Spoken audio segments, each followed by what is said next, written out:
Hello बच्चों, अब हम डिस्कस करते हैं isotopes, isobars, isotones and all that. तो अगर हमें डिस्कस करना हो कि क्या होते हैं आइसोटोप्स, जो आप 10th क्लास में 9th 10th में पढ़ भी चुके हैं, आइसोटोप्स क्या होते हैं, आइसोबार्स क्या होते हैं, या आइसोटोन्स क्या होते हैं एंड ऑल दैट, और इससे रिलेटेड थोड़े बहुत न्यूमेरिकल। तो यहाँ पर जाने से पहले अगर हम एक रीकैप करें कि अगर हमारा कोई एक एलिमेंट है x, कोई एक एलिमेंट है x, तो इसके एटॉमिक नंबर को हम z से रिप्रेजेंट करते हैं और इसके मास नंबर को हम a से रिप्रेजेंट करते हैं, या फिर हम कई बार इसको z सबस्क्रिप्ट में और a सुपरस्क्रिप्ट में ऐसे लिखते हैं, जहाँ x तो हमारे पास एलिमेंट हो गया,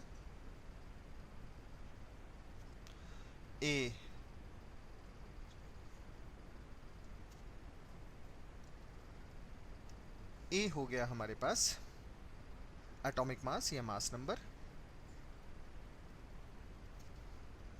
हो गया एटॉमिक, और z हो गया हमारे पास एटॉमिक नंबर, ये हो गया मास नंबर। अब हम a को देखें तो a है हमारे पास mass number, that is sum of protons plus neutrons, और z हो गया हमारे पास atomic number which is equal to number of protons. और अगर हमारे पास कोई न्यूट्रल एटम है, न्यूट्रल एटम मतलब जिस पर कोई ना नेगेटिव चार्ज है ना पॉजिटिव चार्ज है, न्यूट्रल है, उस केस में हम कह सकते हैं कि number of proton is equal to number of electron. जितने प्रोटॉन है उतना इलेक्ट्रॉन है, मतलब जितना नेगेटिव चार्ज है उतना ही पॉजिटिव चार्ज है, इसीलिए न्यूट्रल होगी स्पीशीज। अगर अब आपको पर्टिकुलर नंबर ऑफ न्यूट्रॉन निकालने हो तो हम कर सकते हैं a minus number of proton, या a माइनस z भी लिख सकते हैं। ये तो हमारे पास बेसिक सा इंफॉर्मेशन आ गया। जैसे अगर हमने मान लो लिया हाइड्रोजन, तो हाइड्रोजन होता है 1H1, तो एलिमेंट क्या है हमारे पास, H है, एटॉमिक नंबर कितना है 1, मास नंबर कितना है वो भी 1 है, तो मास नंबर यानी A is equal to neutron plus proton, और इस केस में क्योंकि A 1 है और न्यूट्रॉन 0 है और प्रोटॉन 1 है, तो प्रोटॉन 1 होगा। तो ये एक ऐसा एलिमेंट है हाइड्रोजन 1H1 जिसमें कोई भी न्यूट्रॉन नहीं होता, बाकी सभी एलिमेंट में न्यूट्रॉन्स होते हैं। तो सबसे पहले आता है हमारे पास आइसोटोप्स। आइसोटोप्स किसको कहते हैं, इसको सबसे पहले साइंटिस्ट था सोडी, SODDY। पीरियडिक टेबल में इसका आता है सोडी फजान रसल का एक ग्रुप डिस्प्लेसमेंट लॉ। तो सोडी ने सबसे पहले इसको मीनिंग समझाया था कि आइसोटोप्स का मतलब क्या है। जैसे आइसो का मतलब हो गया सेम, जहाँ पर भी आइसो आएगा वहाँ सेम, और टोप्स का मतलब आएगा प्लेस, मतलब इन सभी एलिमेंट को पीरियडिक टेबल में एक ही जगह पर रखा गया है, सेम प्लेस पर रखा गया है। एग्जाम्पल अगर हम लें तो 1H1, 1H2 एंड 1H3, ये आइसोटोप्स होते हैं। तो आइसोटोप्स का मतलब है हमारे पास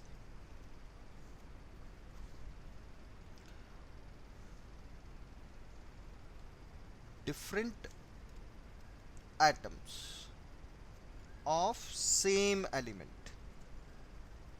एलिमेंट सेम होगा, एलिमेंट सेम होने की वजह से इनके सिंबल सबके सेम होंगे।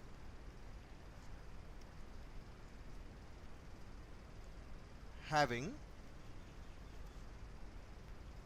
same atomic number but different mass number. Mass number अलग अलग है, तो यहाँ मास नंबर यानी A1 है, यहाँ A की वैल्यू 2 है, यहाँ A की वैल्यू 3 है, लेकिन Z की वैल्यू सभी जगह 1 है। तो जब Z सेम होगा तो सिंबल भी सेम होगा।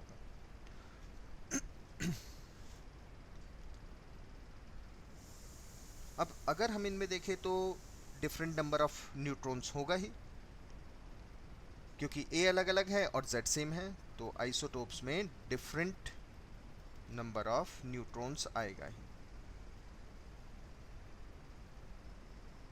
लेकिन केमिकल प्रॉपर्टी सेम होगी।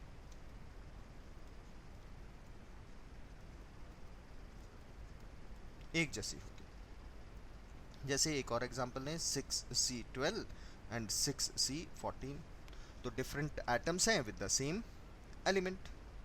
Z इनका सेम है लेकिन मास नंबर अलग अलग है। 6C14 बेसिकली रेडियो एक्टिव होता है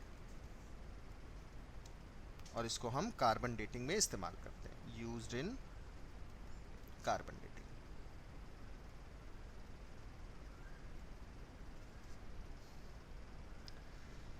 और पॉसिबल है जैसे 8O14, 8O16 है, 8O17 भी मिल जाता है, 8O18 भी मिल जाता है। इस तरीके से इसमें सबसे ज़्यादा स्टेबल आइसोटोप है हमारा ये वाला। तो ये सभी के सभी आइसोटोप्स हैं, एटॉमिक नंबर सेम है, बहुत सिंपल है। दूसरा आता है आइसोबार्स, संभारिक, same weight bars, same weight. तो यहाँ पर होगा हमारे पास डिफरेंट एलिमेंट्स, एलिमेंट ही डिफरेंट होगा।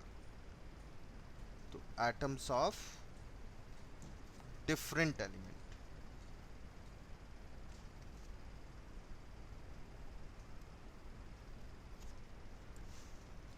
having similar mass number but different atomic number। अब डिफरेंट एलिमेंट है तो एटॉमिक नंबर तो अलग होना ही है। जैसे अगर हम एग्जांपल लें तो हमारे पास हो गया मान लो 18Ar argon 40 and 20Ca calcium 40। तो इन दो के डिफरेंट एलिमेंट हैं, Z सेम है, सॉरी A सेम है लेकिन Z अलग अलग है। तो ये हो गए हमारे पास आइसोबार्स। अब जब डिफरेंट एलिमेंट है तो इनकी केमिकल प्रॉपर्टी अलग अलग होगी ही होगी। हाँ, इनके अंदर हम कह सकते हैं the sum of neutron plus proton same होगा, sum of neutron plus proton same होगा, लेकिन इनके पास different number of protons and neutrons होगा। सम सेम होगा लेकिन डिफरेंट नंबर होगा। जैसे अगर हम आर्गन को लेते हैं तो आर्गन का A है हमारे पास 40, यानी न्यूट्रॉन और प्रोटॉन का सम है 40। अब इसका अगर हम प्रोटॉन का नंबर लें तो वो Z के बराबर आएगा, वो होगा 18। तो न्यूट्रॉन का नंबर हो गया हमारे पास 40 minus 18, that comes out to be 22। लेकिन अगर आपने यहाँ कैल्शियम लिया है तो यहाँ पर A वैल्यू 40 है जो न्यूट्रॉन प्लस प्रोटॉन के बराबर है, और प्रोटॉन का नंबर है यहाँ पर Z के बराबर विच इज़ इक्वल टू 20। तो न्यूट्रॉन का नंबर कितना हो जाएगा 40 minus 20 which comes out to be 20। तो अलजेब्रिक सम सेम है लेकिन नंबर एज सच डिफरेंट है। जैसे अगर हमने लिखा 1H3 ट्रिटियम एंड 2He3, तो इन दो के A सेम है, ये देखिए। और ले सकते हैं 6C14 एंड 7N14। तो ये सभी के सभी आइसोबार्स हैं। फिजिकल प्रॉपर्टीज़ अलग होंगी, केमिकल प्रॉपर्टीज़ अलग होंगी। नेक्स्ट आता है बच्चों आइसोटोन्स। आइसोटोन्स का मतलब है ऐसे न्यूक्लियस जिनमें सेम नंबर ऑफ न्यूट्रॉन्स होंगे। सो एटम्स या elements having same number of neutrons isotones बन जाएंगे। एग्जाम्पल जैसे 1H2 एंड 2He3। तो अगर हम यहाँ न्यूट्रॉन का नंबर लिखें तो वो आएगा हमारे पास A माइनस जेड, और पहले केस में हो गया A 2 और Z हो गया 1 यानी 1, और यहाँ पर न्यूट्रॉन का निकाले तो A माइनस जेड, A हो गया 3 माइनस 2, आंसर आ गया 1। तो दोनों में same number of neutrons. Second example लें, जैसे हमारे पास 6C13 एंड 7N14 होता, तो यहाँ न्यूट्रॉन का नंबर हो जाएगा 13 माइनस 6 7, और यहाँ न्यूट्रॉन का नंबर होगा 14 माइनस 7 7। और एग्जाम्पल लें, जैसे 14 सिलिकॉन 30 एंड 15 फॉस्फोरस 31। तो यहाँ न्यूट्रॉन का नंबर होगा हमारे पास 30 माइनस 14, और यहाँ न्यूट्रॉन का नंबर होगा हमारे पास 31 माइनस 15। तो दोनों में सेम नंबर ऑफ न्यूट्रॉन्स हैं। तो ये सब हो गए हमारे पास आइसोटोन्स। नेक्स्ट आता है आइसो इलेक्ट्रॉनिक। नेक्स्ट आएगा आइसो इलेक्ट्रॉनिक। तो आइसो इलेक्ट्रॉनिक, आइसो मतलब सेम, इलेक्ट्रॉनिक मतलब number of electron, total number of electron. तो ऐसे एटम्स या ऐसे ions having same number of total electrons, जिनके पास total number of electron same हो। एग्जाम्पल अगर हम लेते हैं यहाँ पर N3 नेगेटिव, N3 नेगेटिव तो नाइट्रोजन 7N14 होता है, जिसमें हमारे पास इलेक्ट्रॉन्स का नंबर 7 होगा। लेकिन N3 नेगेटिव का मतलब हो गया 3 इलेक्ट्रॉन एक्स्ट्रा हो गए, तो इसके अंदर होंगे 7 प्लस 3 यानी टोटल 10 इलेक्ट्रॉन। अगर हम O2 नेगेटिव लें तो इसमें हो गए 8 प्लस 2 मीनिंग 10 इलेक्ट्रॉन। अगर हमने फ्लोराइड लिया है तो इसमें होंगे 9 प्लस 1 10, क्योंकि फ्लोरीन का एटॉमिक नंबर होता है 9, ऑक्सीजन का एटॉमिक नंबर होता है 8। अगर हमने मान लो नियॉन लिया, एटॉमिक नंबर 10, तो इसमें तो 10 इलेक्ट्रॉन होंगे ही। सोडियम आयन लिया, सोडियम आयन, तो इलेक्ट्रॉन्स का नंबर कितना होना चाहिए? इसके अंदर सोडियम न्यूट्रल होता है 11, इसके अंदर कन्फिग्रेशन होगा 281, लेकिन सोडियम आयन का कन्फिग्रेशन होगा 28, मतलब टोटल हो गए 10 इलेक्ट्रॉन। मैग्नीशियम प्लस 2, इसका कन्फिग्रेशन भी 28 होगा, यानी इसके पास भी 10 इलेक्ट्रॉन। तो ये सारी की सारी स्पीशीज हमारे पास क्या हो गई? Iso electronic, same number of electrons, 10 electron है सबके पास। नेक्स्ट आता है हमारे पास आइसोडायफर्स। नेक्स्ट आएगा आइसोडायफर्स। आइसोडायफर्स क्या होते हैं?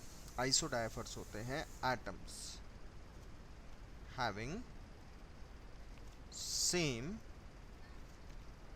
Isotopic number, same isotopic number होता है। और आइसोटोपिक नंबर का मतलब हो गया number of neutrons minus number of protons, यानी प्रोटॉन्स और न्यूट्रॉन्स का जो डिफरेंस है वो सेम आना चाहिए। इसको हम ऐसे भी लिख सकते हैं A minus 2 times of Z, same होना चाहिए, दोनों का मीनिंग एक ही है आइसोटोपिक नंबर। एग्जाम्पल से समझते हैं इसको। जैसे हमारे पास 17Cl37 एंड 18Ar39। तो अगर हम क्लोरीन के लिए लें 17Cl37, तो इसमें electrons is equals to protons is equal to 17 और न्यूट्रॉन्स होंगे 37 माइनस 17 दैट इज 20। और अगर हम आर्गन को लेते हैं 18Ar39 को, तो क्योंकि न्यूट्रल एटम है तो electron is equal to proton is equal to 18 और न्यूट्रॉन का नंबर होगा 39 माइनस 18 दैट इज 21। अब आइसोटोपिक नंबर देखते हैं। आइसोटोपिक नंबर हो गया n माइनस पी। तो न्यूट्रॉन है हमारे पास 20 और प्रोटॉन है 17, आंसर आया 3। या a माइनस 2z करते हैं, तो a की वैल्यू कितनी है 37, a मास नंबर है, minus 2 into 17, z atomic number है। तो ये आंसर अभी भी कितना आया 3। यहाँ देखें आइसोटोपिक नंबर, तो n माइनस पी, न्यूट्रॉन का नंबर है 21 और प्रोटॉन है 18, आंसर आया 3। या फिर a माइनस 2z करके देखें, तो a है हमारे पास 39 माइनस 2 इंटू 18, अभी भी आंसर कितना आया 3। तो इसका मतलब हुआ कि हमारा क्लोरीन का ये और ये एलिमेंट, ये एटम एक दूसरे के आइसोडायफर्स है। तो आइसोडायफर्स का मतलब आइसोटोपिक नंबर सेम होना, यानी न्यूट्रॉन और प्रोटॉन का डिफरेंस या a माइनस 2z की वैल्यू सेम हो, उसको हम कहते हैं आइसोडायफर्स। अब नेक्स्ट पार्ट पर आते हैं। नेक्स्ट पार्ट है हमारे पास आइसोस्टर्स। आइसोस्टर्स क्या होते हैं? तो आइसोस्टर्स एलिमेंट नहीं होते, सबसे पहली बात तो ये होते हैं molecule having same number of atoms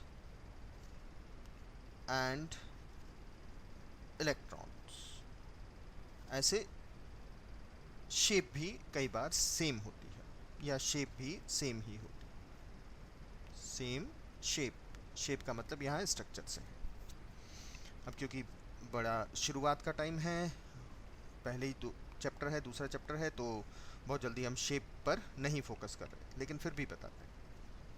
example देखते हैं। एग्जाम्पल में हमारे पास वेल नोन एग्जाम्पल है CO2 and nitrous oxide. N2O is a nitrous oxide, nitrous oxide. अब कार्बन डाइऑक्साइड और नाइट्रस ऑक्साइड में एटम का नंबर देखें, तो एक कार्बन है और 2 ऑक्सीजन है, यानी टोटल है 3। और नाइट्रस ऑक्साइड में एटम्स का नंबर देखें, तो 2 नाइट्रोजन है और 1 ऑक्सीजन का एटम है, यानी टोटल 3 हो गया। तो सेम नंबर ऑफ एटम्स तो आ गए। इलेक्ट्रॉन का नंबर देखते हैं। इलेक्ट्रॉन्स, कार्बन के पास है टोटल 6 इलेक्ट्रॉन, ऑक्सीजन के पास है टोटल 8 इलेक्ट्रॉन, क्योंकि 2 ऑक्सीजन है तो 8 इंटू 2 16, तो टोटल इलेक्ट्रॉन हो गए 16 प्लस 6 दैट इज 22। यहाँ पर इलेक्ट्रॉन का नंबर देखते हैं। नाइट्रोजन में होते हैं 7 इलेक्ट्रॉन, लेकिन 2 नाइट्रोजन है तो इंटू 2 दैट इज 40, और ऑक्सीजन एक ही है तो इसमें होंगे 8 इलेक्ट्रॉन, तो टोटल इलेक्ट्रॉन इसके पास भी कितने हो गए 22। तो ये हो गए हमारे पास आइसोस्टर्स।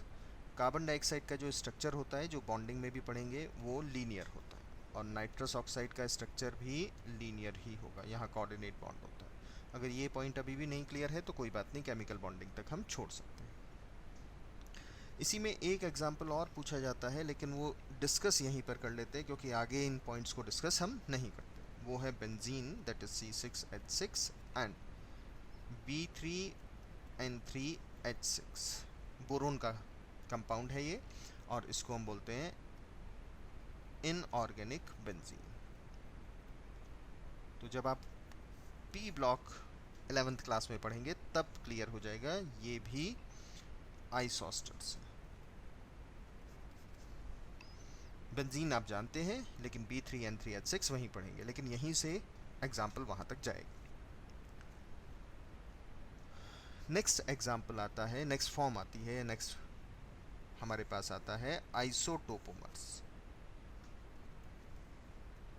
आइसो मतलब सेम हो गया टोपोमर्स। अब आइसोटोपोमर्स क्या होगा, जैसे हमने लिया कार्बन डाइऑक्साइड, दूसरा भी ले लिया कार्बन डाइऑक्साइड, तो कार्बन डाइऑक्साइड बनाने के लिए आपको चाहिए कार्बन और आपको चाहिए ऑक्सीजन। अब एक कार्बन डाइऑक्साइड बनाने में मान लो हमने कार्बन C612 यूज़ किया और ऑक्सीजन यूज़ किया 8O16, लेकिन दूसरी कार्बन डाइऑक्साइड बनाने में मान लो हमने कार्बन 14 यूज़ किया और 8O16 ही यूज़ किया। तो इन दोनों के फॉर्मूले तो सेम रहेंगे, लेकिन इसमें कार्बन का हमने एक आइसोटोप इस्तेमाल किया, तो इसको हम लिख सकते हैं CO2 और ऊपर लिख देते हैं यहाँ 12, और इसको लिख देते हैं CO2 ऊपर लिख देते हैं 14। लेकिन ये आइसोटोप्स नहीं है, आइसोटोप्स होते हैं एटम, आइसोटोपोमर्स होते हैं मॉलिक्यूल। लेकिन इन दो में जो डिफरेंस है वो है आइसोटोपिक कंपोजिशन का। एक कार्बन 12 है और एक कार्बन 14 है, इसको बिल्कुल भी मिक्स मत कीजिए आइसोटोप्स के साथ। आइसोटोप्स में हम सिर्फ 6C12 और 6C14 पढ़ेंगे, वहाँ सिर्फ एलिमेंट की बात होगी। आइसोटोपोमर्स में मॉलिक्यूल की बात होगी। So the molecules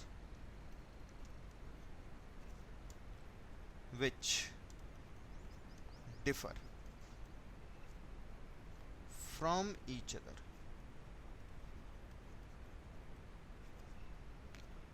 only in their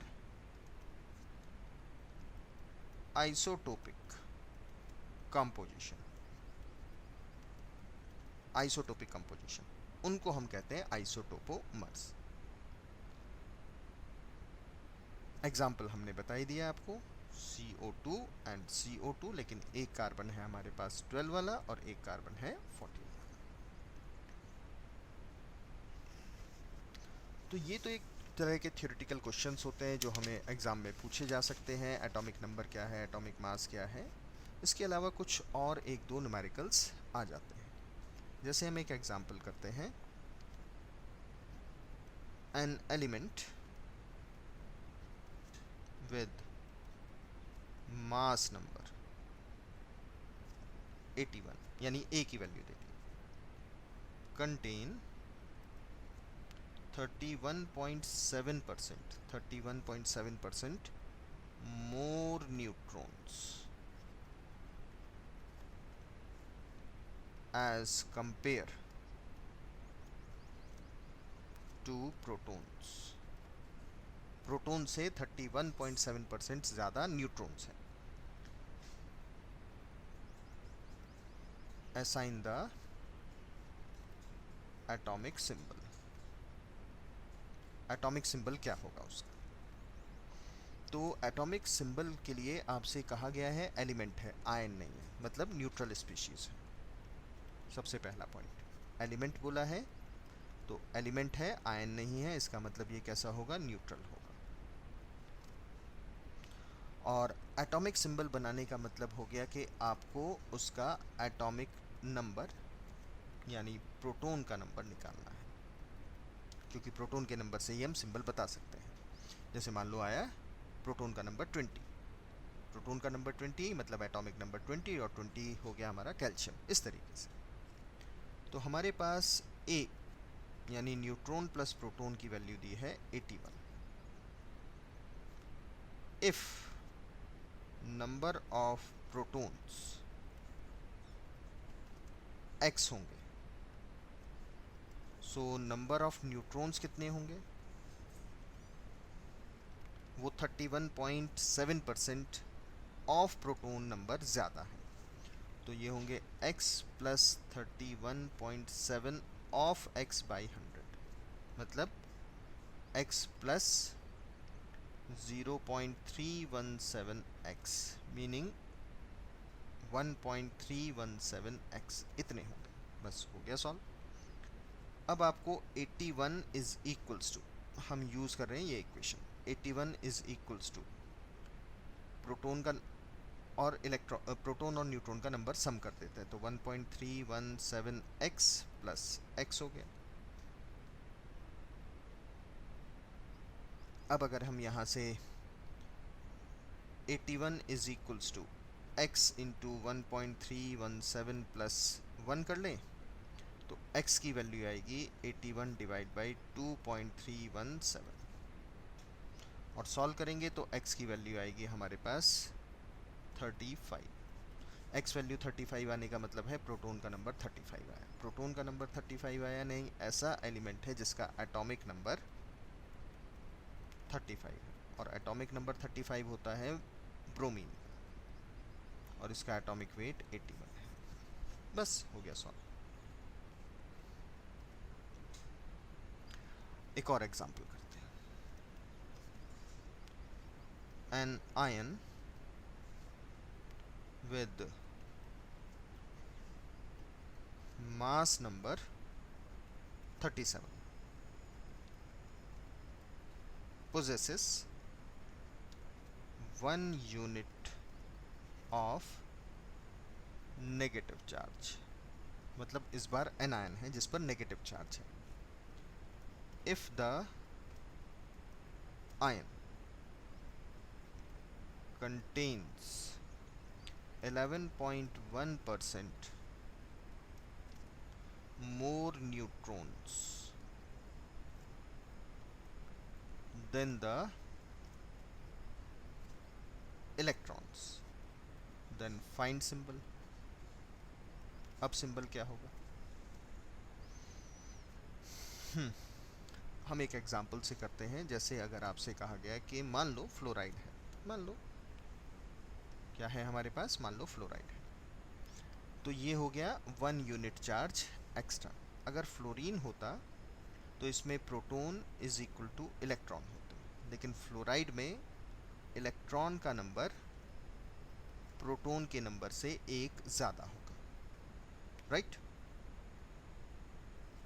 तो अगर हम माने कि let the number of electron is equals to x, क्योंकि हमें इलेक्ट्रॉन और न्यूट्रॉन में ही रिलेशन दिया है, तो number of neutrons will be equal to x plus 11.1 of x by 100, यानी ये हो गया x plus 0.0111 x, मीनिंग ये हो गया 1.111 x।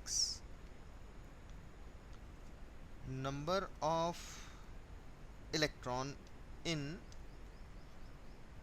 न्यूट्रल एटम, तो ये नंबर ऑफ इलेक्ट्रॉन है हमारे पास इस नेगेटिवली चार्ज स्पीशीज में, जो आप x नेगेटिव लिख सकते हैं। तो न्यूट्रल एटम में इलेक्ट्रॉन कितने होंगे? एक कम होगा, यानी x माइनस 1 होगा, और यही वैल्यू होगी हमारे पास नंबर ऑफ प्रोटॉन की।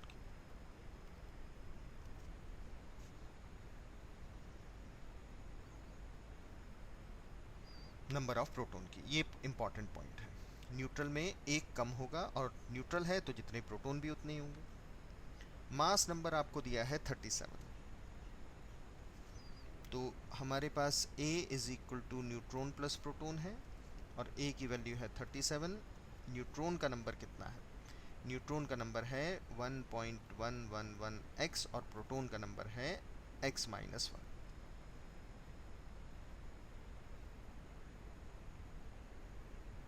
तो अब हो गया 37 प्लस 1, ये माइनस 1 इधर से उठकर इधर आ गया, is equal to 1.111x plus x, यानी 38 is equal to x common हो गया, और ये हो गया 1.111 प्लस 1, मतलब x हो गया 38 डिवाइड बाई 2.111, और जब हमने x निकाला तो आया हमारे पास 18, x 18 आया, ये आया। टोटल इलेक्ट्रॉन का नंबर आया 18। तो प्रोटॉन कितने रहे होंगे? प्रोटॉन रहे होंगे 18 माइनस 1, दैट इज 17, और 17 रहने का मतलब है एटॉमिक नंबर, और 17 एटॉमिक नंबर होता है क्लोरीन का। लेकिन ये हमारे पास एटम नहीं है, ये है आयन। ये क्या है हमारे पास? आयन है, तो ये सिंबल होगा Cl नेगेटिव, राइट। अब एक क्वेश्चन हम कैटायन का भी कर लेते हैं। An ion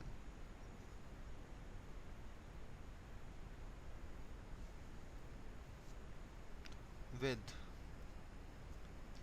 mass number 56 contains 3 units of positive charge, मतलब एग्जैक्ट वैल्यू से 3 इलेक्ट्रॉन लूज कर चुका है, and 30.4% more number of neutrons than electrons. Find symbol. तो इस बार फिर से आपको सिंबल निकालना है। तो कोई भी स्पीशीज़ है, एम स्पीशीज़ है, जिस पर चार्ज कितना है +3।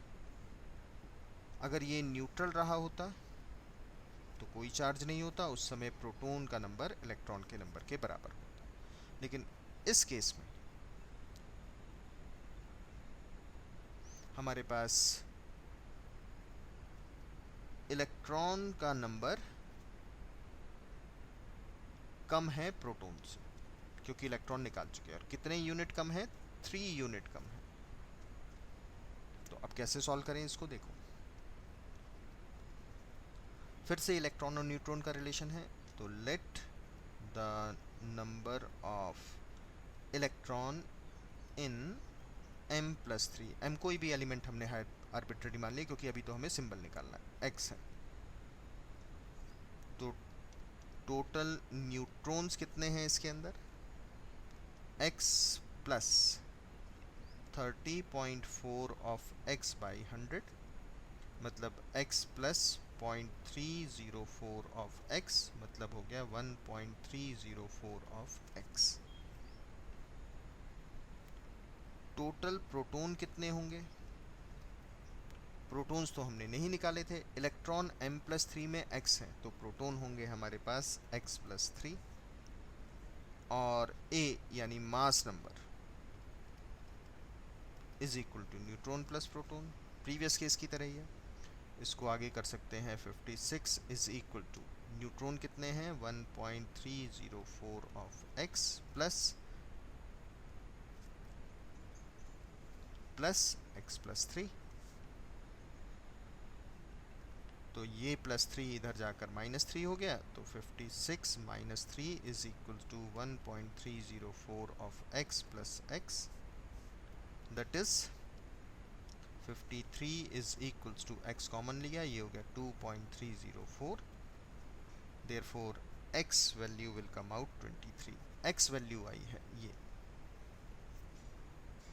तो प्रोटॉन का नंबर कितना हो जाएगा? प्रोटॉन का नंबर हो जाएगा हमारे पास 23 + 3 दैट इज 26, और यही हो गया हमारे पास एटॉमिक नंबर 26 एटॉमिक नंबर। और 26 एटॉमिक नंबर होता है हमारे पास आयरन।